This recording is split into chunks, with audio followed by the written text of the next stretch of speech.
אתם מכירות את המשחק Dress to Impress?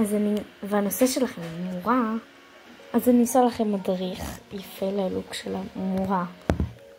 זה מה זה יפה, אוקיי. טוב, נתחיל בשיער כי זה הכי קרוב. נלך לפה, ניקח את השיער הזה ונצבע אותו בשחור. איזה חץ, אחרי זה לבן. יוצא לנו שיער כזה, מתאים כזה, אוקיי? אחרי זה אנחנו הולכות לפרצופים.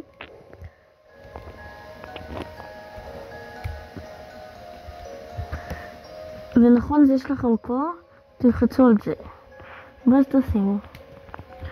עכשיו אנחנו לא משאירים את הצבע ככה, נלך לפה וניקח צבע כזה, או תהיה חזק, מי שרוצה.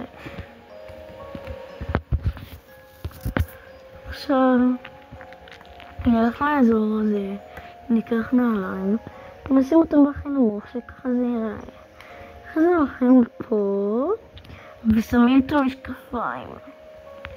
טוב, אחרי זה ניקח ג'קט וחצאית כזאת יפה, שלם. ועכשיו, טוב, אנחנו עוד לא סיימנו, אין לנו אפילו חולצה, זה רק ג'קט. אז בואו ניקח את זה ונצבע בצבע שחור.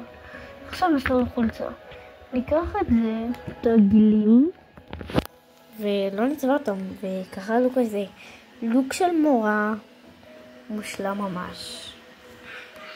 אז יאללה, ביי.